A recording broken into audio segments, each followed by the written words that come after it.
Okay. Yay, You so look I'm here beautiful. today with you, Theresa Golden, and one of my dearest, most adored cohort members at MIU in our leadership and transformational doctorate program. And today I'm just really happy that I get to be with you and learn about the Theresa behind the coach Theresa that I've gotten to know in class. Because I know you have so many talents. And Yeah, I'm just beautiful. curious how you would describe yourself right now. Ooh, I am that I am. Actually, I'm at this stage, I right now know that I don't have to keep looking for purpose because I am purpose. And I have a lot of passion about life and the things that I would like to contribute to create a shift in, whether it's in family, whether it's in uh, the world itself, whether it's in my wherever I'm at. That's I take my passion with me, and I realize that my purpose, me being my purpose, my passion opens up prosperity for me because I'm always in gratitude. And then that puts me in my power. Mhm. I So, feel that. I feel your power. I feel your power. I want to know about your star power too. When did that come to your life? ah, okay. I think I could say in birth, in the womb, in my mom's womb. My mom and my dad both were vocalists, they musicians, whatever. But their music was done through their voice. So my mom was more like a background singer. My dad was a lead singer. And he was actually a manager of this spiritual group called the Spiritual QCs, I think it is. And he managed Spiritual, this the group, spiritual what? QCs. QC. I think it's QCs, yeah. And my dad literally like helps get this group going, and he was the manager of it. And this is information I'm getting from my dad's friend who was in the group because I didn't get to talk to my dad a lot about that. Um, and so, and my mom, like all my mom's family, my mother is a child of 11 children. She's like and she's the oldest of the group of the 11 with her my grandfather. And she, when I think about her and singing, my mom had this really high pitched voice, I wouldn't know right? anything about that. Yeah. And she would, and so but she always sung in the background. She always did the background. She never led. I never heard her lead a song. Um, I heard my dad on record. I didn't know he had did a record before. So I learned all this stuff after my dad passed away. Wow. And so I feel like that's where my star power came. It's in my genes, I would say, because all my dad's family sang, his sisters, they all sang. My mom and all her family sang. And so that's how I got mine. But So, I actually took mine I went a little different route than they did. I sung in a band with my brothers. So oh, my brother started a band, and I was like, he was older than me. was that And like in high school or when was that? yeah, well, he was in high school, but getting ready to get out. I was just getting into high school. So I think I was turning 16, and they needed a female singer. And they had been, I guess, working with a few, but they didn't work out. And so my brother asked my mom, could I join the band? And my mom was like, she really wasn't feeling it, but then he convinced her to let me join the band. So, but when we had gigs outside of the city, my mom was always there. She was very Oh. protective. She's extremely protective of me, and now I know why. So anyway, um, So what was that like? She would be in the crowd and you were she would becoming be, a yeah, singer. Where yeah. was that? Was that here But in that was she was only be in the crowd if they were away gigs. Oh. Like city gigs, she didn't come to those. So wait, what city was that We're seeing, yeah. in the Midwest in Midwest, Midwest, Racine, Wisconsin. It's a medium-sized city, but it's small compared to like major cities. So it's between Chicago and Milwaukee. People know those names, but they don't really know much about Racine. I'm from this small town, came from a family that migrated from the South, and they always, it was on this singing thing. And so I started doing it, and then I stopped Ooh, why? singing. Why? I got married and it just took a different turn and he wasn't really feeling me being in the band and so yeah. I I I I just said I parked that dream. Yes. Yeah. And then so then moving forward I kept singing a little bit in the church, but then it was always, I don't know, something about choirs with me in church choirs. Just it was a lot of gossip, a lot of jealousy, and I was like, I just want to sing. I was given this gift. I just want to sing. I'm not trying to compete with anybody. I just want to sing.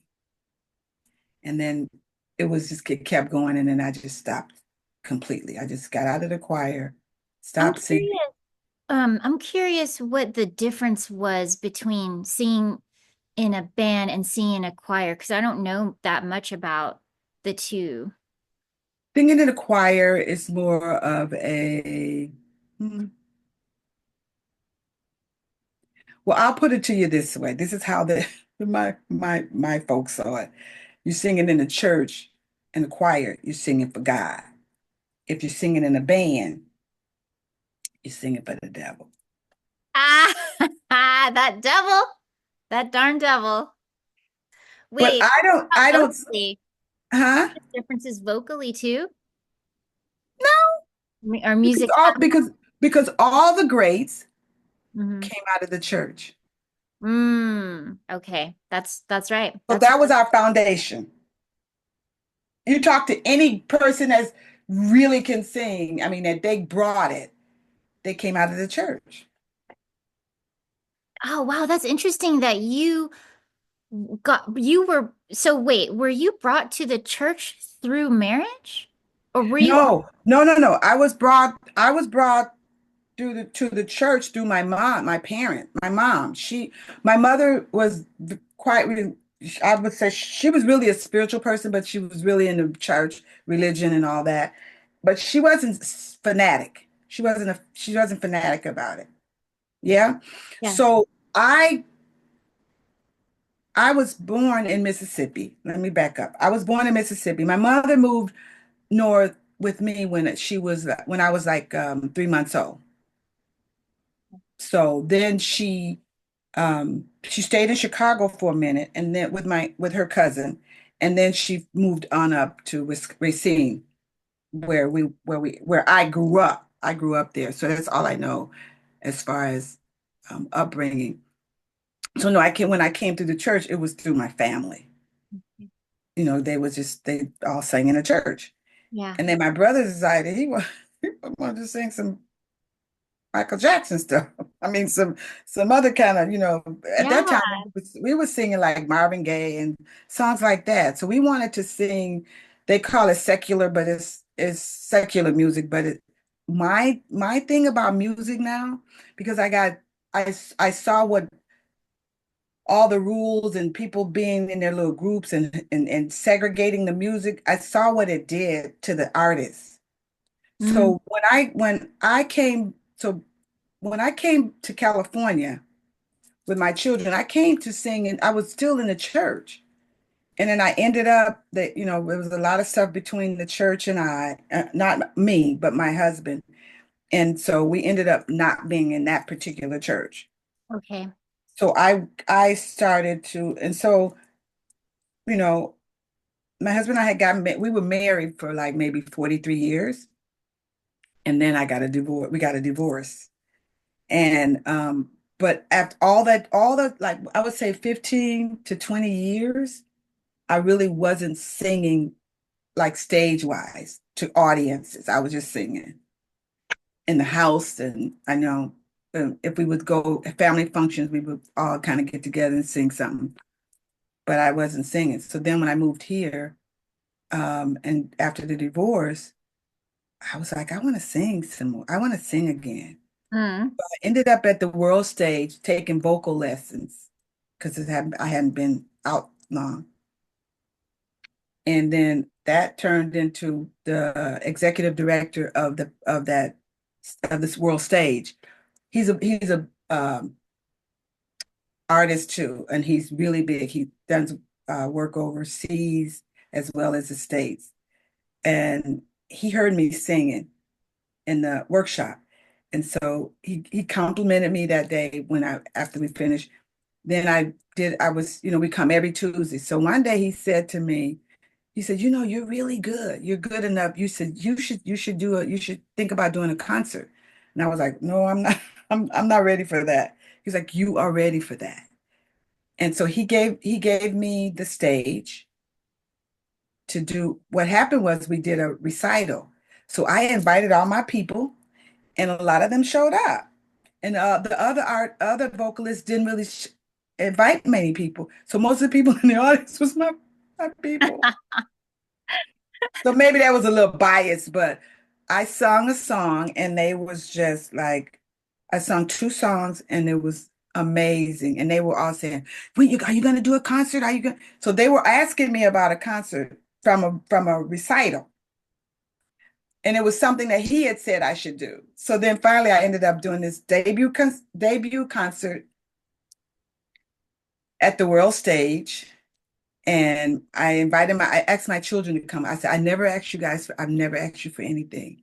I just want you to be in the audience when I do my debut concert. And my daughters flew out here, and my son and my daughter-in-law, they were in the audience. And that's when I came back out. I really, I was able to, and then 2020 hit, and I was feeling like I was forced to go back in. And I was like, no way, I'm not. And I was in the middle of producing, doing my album. Yes. So it's called it's self-titled, Wait, but what? it's a journey to love, and Mhm. then the journey to love is self-love. Yes, So yes. that's how I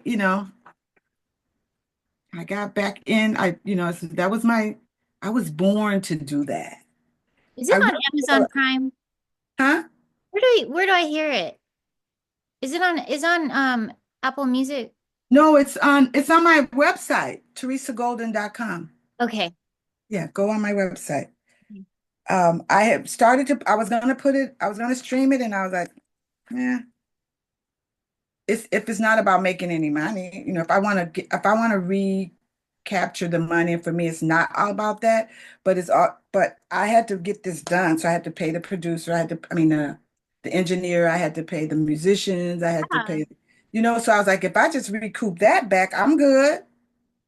Yeah, and it I Go yeah. ahead. Yes. And I Yeah, would I would even play it at school. If you put it on YouTube, is it free to listen to on your website? it's segments. Okay, so So I can sample it. But you can sample, yeah, samples of yeah, all this, yeah. And if you okay. want to, then you can purchase So it. I'll buy it on my website, but the other people who want to listen to it at home, then my students, if they like it, then because we start to play songs for rhythm in our class. Oh, So I was thinking, how would they hear it? Maybe eventually I could um make a copy, but I don't want yeah, to do that if it's not, it's your property. So right. I mean, I can give you permission to do that if that's what you're doing it for. Like, yeah, yeah, we love music. And it would be so great to have you come even, but Mm, I don't want to deter you from the rest of our talk. We can talk about that another time. yeah, yeah, yeah. Yeah, that's fascinating because now it's like the journey to love is your self-love, you were saying, because you are so good at it. You're such a great model for me of how to Wow. love self, Thank capital you. S. Yes, yes. And that's the self-love I'm talking about. That's the self-love that's really beckoning for us to come back home to. We Yeah. left home, but we left, when you leave home to do, like live, kind of live, want to live your life. And then, but when you leave home, you leave that self, that soul, that when you leave that home, you flounder. Yes, we do. You flounder. We flounder. That's the best analogy I could use right now. It's like leaving home is one thing you go out and you do, and then you take all the advice and you do all of that. And sometimes the advice or you're programmed with is just, it allows you to flounder. But when you make that journey back home and you really hear, and people call it the intuitive voice or um, I call it your goddess, God's voice, your spirit speaks from that space. And when you're wondering what to do or you pondering something that you contemplating on, about doing, it's like when you get quiet, the answer comes from that space. And that's the space that I listen from now. That's beautiful. Yeah. Yeah, definitely. I can see this happening. And what is this voice, what is spirit guiding you now for your star? Oh, so, I had one thing I learned, I gotta say this. One thing I learned with being in a relationship with this person, he taught me patience, like extreme patience. And my reward for that was patience. Wow. Wow. Yeah. Yeah, it's interesting because I feel this lesson now too, this that the trigger is the way. Sometimes we have to be triggered to learn. Yeah. The trigger, And we're not necessarily using the word trigger. I was just saying though that that can be a gift of using that word. What's a yes. better word now? Huh? What's a better word than triggered? You said something else the other day. Well, I said something about being in alignment, but Mhm. if people aren't awakened, then they don't even know what that means. Yeah. So the trigger is really about it's really telling you if you use it from this is how I'm starting to use it. Mm, The trigger is telling me there's something in me that's still not healed, yes. that I The need to mirror, address. the mirror, the The mirror, mirror. the So mirror. so instead of calling it the trigger, it's actually the mirror. It's the mirror. You can reframe. I reframe all my language when I know it's not taking me to my higher self. And I agree. The mirror is so much more like higher vibe. When I say mirror, it's something you want to see. Yeah. And because someone said something that kind of shook you or made you go, wait, that weight is not for them. That weight is for you to go inside. That weight is for you to figure out what made you react or respond the way you did. If you weren't happy, especially if you weren't happy about your response or reaction, it's something you still got to heal. That's right. well, I know. I'm speaking now in presence, my own self, for my own self. No, that's right. Yeah, I'm really cognizant of speaking in generalizations, and that happens when we say we or our, and we're not saying that as a representation of a we or I mean it's either way, you can take it either way, but yeah, I like to say I, and then if I'm speaking of we means like Dr. Mike was saying in the class the other day, when I look at you, you are me, I am you. So if that really is the case, No, but that's interesting too, because when I listen to songs, they're not saying we. The songwriters are saying I. They're so they speak very has your songwriting or has your voice changed? you mean my actual singing voice, Both. Both the sound my or voice and what I'm saying, hmm, my message. My message really has not ever changed because my message always, well, even in church I sung about love. Like I got a song on my album called God is the Love of God. yeah. It's an a cappella song. I'm singing all the parts, it's harmony on it, and I'm the lead singer. So I'm leading it and I'm doing the background and I'm harmony, and it's how that's technology for you. It's an actual tribute to my brothers because we used to sing that song in church. And when I actually finished this album, when I went to release it in 2020, no, 2022, I had three brothers, so my youngest brother was gone, passed away in 2012. Then my two other brothers passed away in 2021, back to back. Wow. So they were all gone. They didn't get a chance to really hear the song. So I put it in my album as a tribute to, because we never got a chance to record either. Wow. Yeah, Can I ask you something about the the passing of the people in your life? sure. Um, I'm just curious for me, purely selfish, but to also understand what is that like for you when your family passes away uh, and how does it affect you? what is it like for me? Well, I think I got the real true, not true meaning, but I I remember how I felt when my grandmother passed away and I was 12.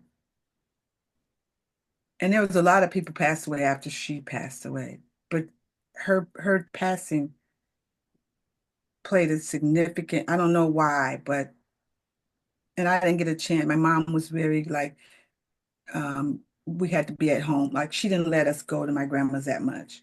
But my other cousins all went.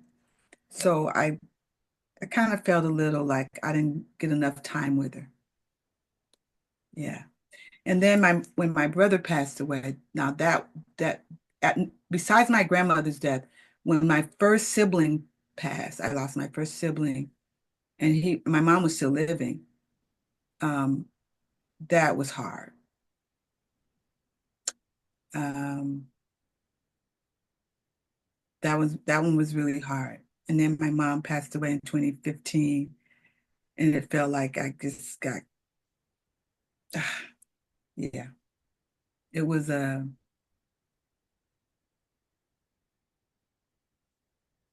I I still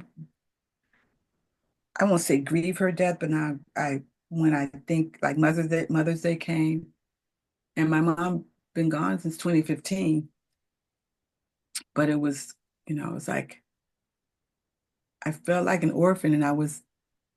had grandkids. Yes. When my grand when my then my dad passed away 2 years later. So 2015, 2017, and then Norman's mom passed. I mean, I had a lot, boom, boom, boom, boom. and during 2015 and to 2018. Then I divorced in 2018. That was a complete loss. That was like losing. Yeah, I lost the relationship. I lost my partnership of 40 something years. Yeah. And then right after that, then all the deaths of my brothers. My brother died in September. My children's father, my husband, he passed away November. And then my other oldest brother passed away in December. My uncle passed away, and my brother passed away a week apart. And then Mm. my first cousin passed away after that. And it was like, whoa, Whoa. Whoa. yeah. And so I really, but not but, and I started really like looking at death differently, Yeah. like the physical. That's when, and I started like talking to them. I mean, I know people's like, I'm like, I don't really care what people say. But I would feel sometimes I would feel I went to on this retreat in Mexico, and I kept feeling my brothers and my mother's presence. Literally I was like, that was pretty profound for me. That was last year. It was last year I went on that. It was last year. Yeah. And yeah, I realized that they're gone physically, but I can still feel their presence sometimes. So I'm pretty I'm not a religious person, but I'm pretty spiritual. And I feel deeply. And I don't like to use word labels or whatever, but I've been told I'm an empath. Mhm. And sometimes I can really walk in a room and go, whoa. And I never even spoke about it. It was something that I felt was kind of scary too, because I didn't speak about it to anybody else. And I'm thinking, am something wrong? Something wrong with me feeling like, being able to feel presence and yeah. I always believe still that my family that passed away, that they're my angels. Like they give me power. Yeah. I and I'm not religious, but I do think that this is So you feel that way too? Like, real. Yeah. yeah, yeah. And they come to me in my dreams with And certain what messages. So I guess that's why I was asking, like, how does it affect you? It Am I the only one who thinks like No, no, no. that I'm meant I, to feel I, this? I didn't, I was, I was like, I know a lot of things that I now come to know. I speak about it if I get it, if I have the opportunity to. I used to wouldn't speak about it because I didn't want people like judging me or calling me crazy because I went through that period. And Oh so yeah. I kept a lot of stuff that I was working with and it was working for me. I kept it to myself because I just didn't want to deal with that. And so now I don't. I speak on it. I mean, yeah, I have a totally different perspective on a lot of things that I learned Hmm. from my church and from even from my family and school, even school. It's like, no, I think there's another perspective of that. Do you think the mother ancestors were speaking through you when you wrote the song for Mother's Day? Is so beautiful Yes. because it came downloaded that weekend, right? Yep. That's amazing. And they are. Mothers are called by many different names. Hmm. Sometimes auntie is called mother. Yeah. It's that maternal, which now men are not afraid.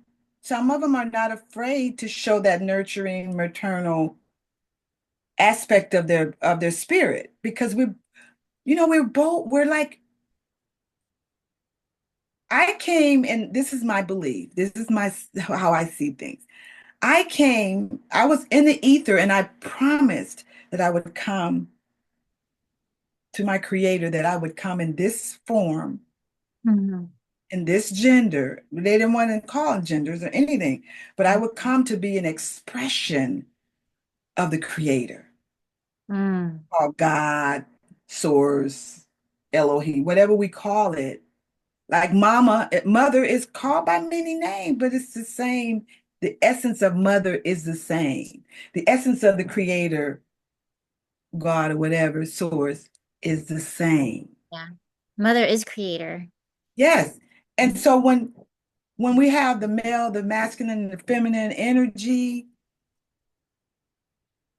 we all carry that. And we have to call on it blended or sometimes stand alone. Yeah. Sometimes you got to use your masculine energy, like really, and then you've got to use your maternal energy. Okay, I understand, sweetheart. I get it. I understand. Even in the tones that we use, takes us there. Um, Mm. Wow.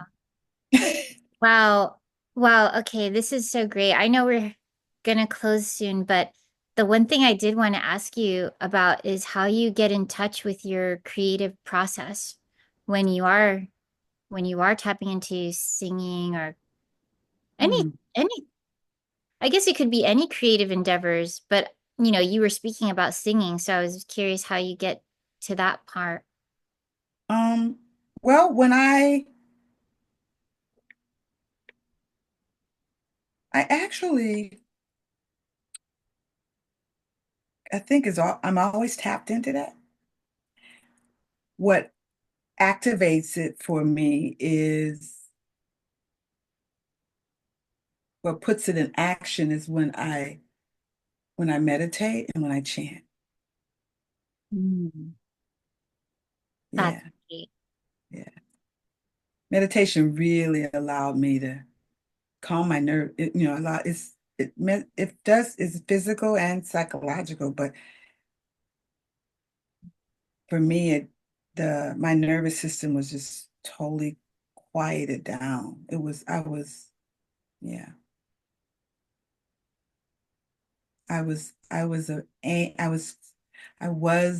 I carried a lot of anger when I went to MUM. It was Mhm. called MUM at the time. Yeah. And Yeah. that's where I learned how to meditate. I knew I wanted something. I knew something was missing. And I got that email with about this university that teaches meditation.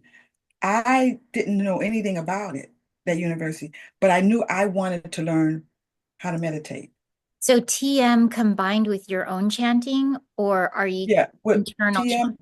TM combined with my chanting of Nam Myoho Renge Kyo, which is what Tina Turner and a Mhm. few others did, known folks did. Yeah. Yeah. Yeah. So I always describe it this way. Um,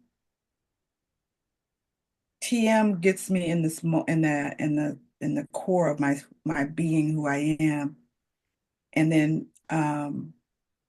and tapped into all my gifts and all that. And then when I chant Nam Myoho Renge Kyo, that activates that thing that's I've centered and nurtured, and then that puts me into action. So that's my balance. That's my yin and my yang. Yes. So Yes. far, that's what I've been using. Yes, I see that. So the masculine, the divine masculine of the silence combined with the divine feminine of the chanting Yes. just just creates that total devotion Mhm. to your art. Oh, thank you so much for sharing that. Well, Yeah. I've had so much fun getting to know you on another level, I Teresa. know. And I'm still like in awe that this is your name, Theresa Golden. It's perfect for you. Yeah, it It's is. literally ordained perfectly for you. And Jill Scott wrote the song "Living My Life Like It's Gold." No, it's called Golden, but That's the lyrics, and I actually came in on that song when I was doing my concert. Oh my goodness. So I'm living my life like it's golden Mm. because it is. Mm. Yeah. Well, thank you so Thank, much. thank Maybe we can you. do Thank it you for again. asking me. Yeah, I Yeah, appreciate you. And I love you. And I I get to love you see you. too. Um, I get to see you tomorrow. In class. I'll send you the YouTube link.